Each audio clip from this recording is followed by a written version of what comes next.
It is raining. Hi guys, I hope you're all really well. It's been a while since I've posted, but I'm back today and I have a couple of plans for the day. First, I'm going to start by doing my makeup, and then I'm going to head out to the shop and buy a couple of things because I want to get a bake on today. I feel like baking. So you're very welcome to this channel. My name is Ramona and I run a faith-based channel documenting my testimony more or less on how God pulled me out of a dark world. So my skin hasn't been doing the best and I'm not really sure why. I normally try to use kind of natural makeup. I like things out of the naturopathic world, so I try as much as I can not to add chemicals to my day-to-day life. So this is the foundation that I use. It's Madara and it's Skin Equal Soft Glow Foundation. I have dry skin, so I normally like to use foundations that are more dewy. Dewy is my look. I don't like matte foundations, I never have, and I just can't get on board. So it's been a while since I've posted. I think the last time I posted was in October of 2024, and then I took a trip to go on a holiday with my husband, and after that I just didn't post again. The reason for that is because I run another channel with my husband that's not faith-based. It's just kind of documenting our journey as first-time buyers of a new built property in Northern Ireland. That's where I live. I haven't always lived in Northern Ireland. I used to live in Dublin, and recently in the last 2 years I moved to Northern Ireland. Oh, so that's a bit better. My skin's looking a little bit more even. For those of you that are watching and are also Christian, I hope that your faith journey has been going good. My one has been going good also. As you kind of advance in your Christian life, you're constantly growing in God, you're learning more about His character. I think if I were to really think about what I've sort of been learning recently, it's definitely been in the area of bondage. So I think that there are a lot of people in a lot of churches that do live in bondage. Actually, when you think about it, the whole story of the Bible was about how God set His people free, yet a lot of Christians are still living in bondage. So I've been seeing a side of God that has been new to me, but also I think a side of God that has to do with freedom, because of course there's a lot of different schools of thought, within Christianity, and there's Christians that are more strict, more fundamentalist, and there's some Christians that are very legalistic. That is definitely part of my journey. I don't know if anybody else out there has struggled with this, but in my early years of coming to Christianity, I struggled against legalism and strong views of Christians that were very kind of condemnational, and it was a very difficult journey. And I think coming out of that season of my Christian walk, I've been able to see a side of God that is definitely not legalistic, definitely not bondage, and I feel like God has been sending this message that my people can be like that, but I am not that. So it's been amazing to see this side and to be set free slowly. It's something I've been praying about, something I've been fasting about as well. I think that if there's anybody out there that is going through the chains and the difficulty of bondage, I just encourage you to bring it before God, and I encourage you to pray to God and to ask Him to show you who He really is and to show you exactly what freedom means, because I think, especially for us that didn't live a life that was Christian all of our life, as in we weren't brought up Christian and we became Christian at a certain point in our life, a lot of things become redefined, like the idea of friendship can be redefined for us, and even our idea of freedom can be redefined. So God is a good God, and there is a lot of knowledge and wisdom He wants to share with us. So I encourage you to turn to God in prayer and cry out to God. Tell Him how you feel, tell Him what is troubling you.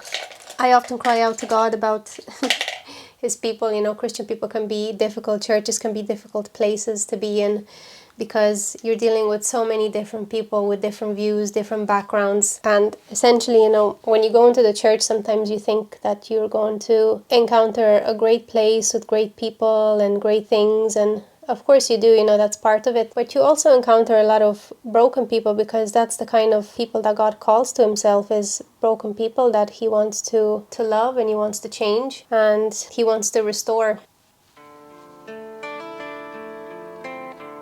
Next up, I'm going to do my blush. I really, really love this brand. Elia, they do some really nice clean beauty. I guess that's what they're calling it nowadays, clean beauty.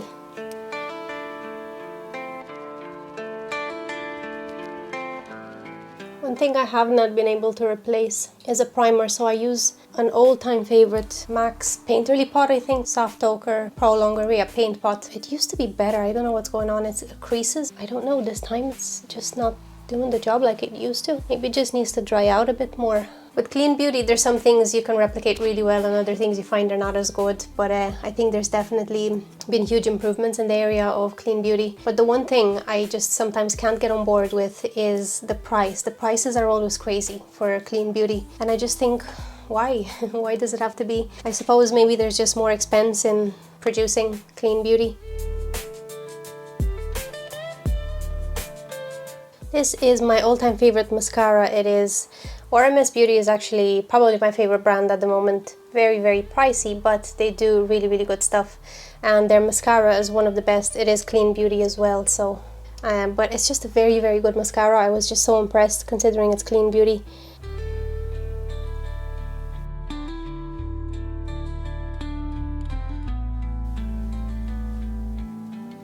So yeah guys, that's the finished makeup look, and what I need to do now is just straighten my hair a little bit because it's post-wash from yesterday. I've also lightened my hair quite a bit. I've never been this light.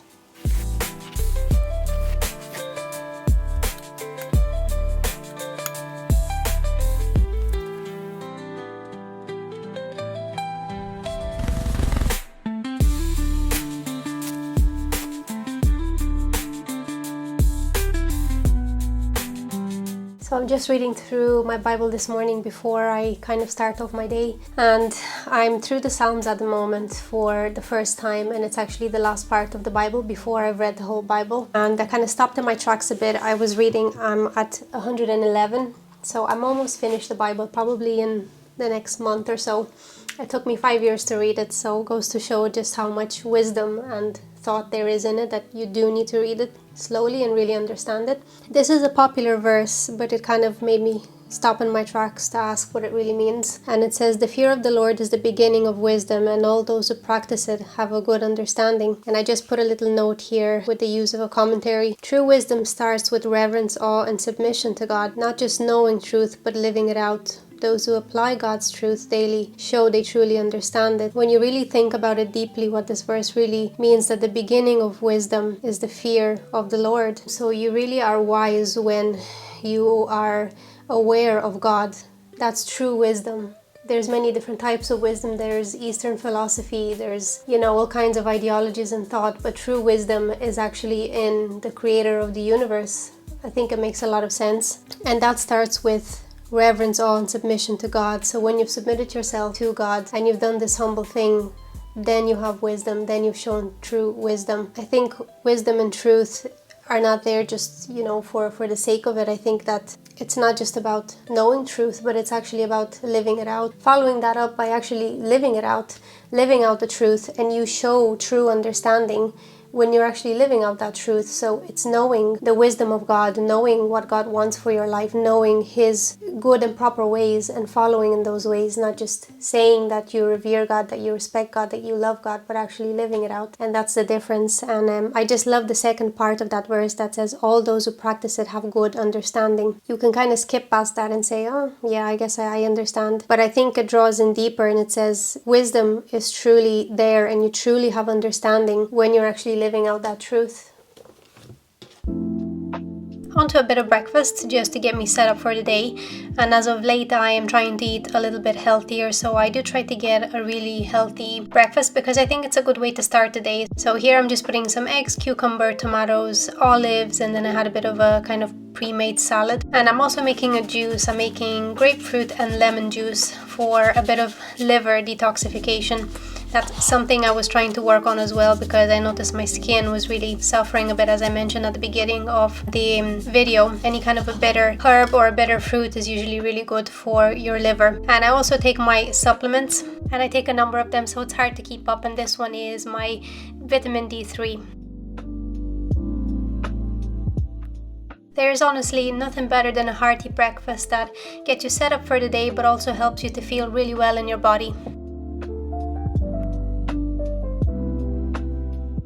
On my way out to Tesco to buy none other than my special milk, which is the Oatly milk that goes so well with coffee, which I think at this point is probably world famous. And I grabbed a couple of other things as I got sidetracked, which is usually a trip for me in Tesco. I always get sidetracked and end up buying a lot more than what I meant to buy.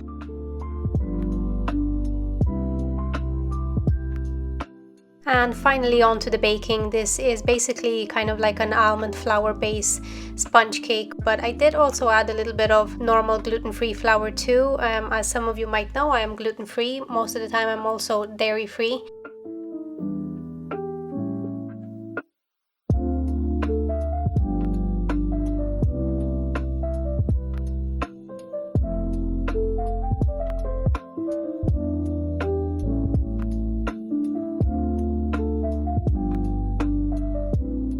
I also like to add a little bit of lemon zest because I think it just adds that little bit more of an interest to the flavor, and it just gives it that kind of like almost like a professional baker. The flavors tend to really stand out. And finally here it was, and it did actually turn out very nice. There's not a huge amount of rice in this type of a bread. I did add a little bit of baking powder. This is normally the most exciting part for me, is when it comes out of the oven, and I don't know about you guys, but I always have a hard time waiting for it to cool. So the idea here is basically to get the sponge and to roll it around in the chocolate. And then just after it's rolled in the chocolate, which is still warm at this point, I roll it in desiccated coconut. And over time that hardens, and as it hardens, it's perfect for eating then. So here I am just rolling it around. This is a very messy job, takes quite a long time, and to be honest I was quite done with it by the end. But yeah, that's pretty much it.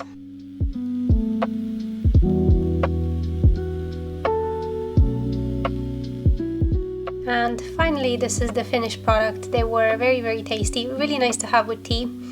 So I think I might be making these again, but perhaps adjusting the recipe a little bit so that the sponge is a little bit softer than it was this time around. Thank you so much guys for watching, thank you for being here, and if you have enjoyed this video, don't forget to comment, like and subscribe, and I'll see you next time.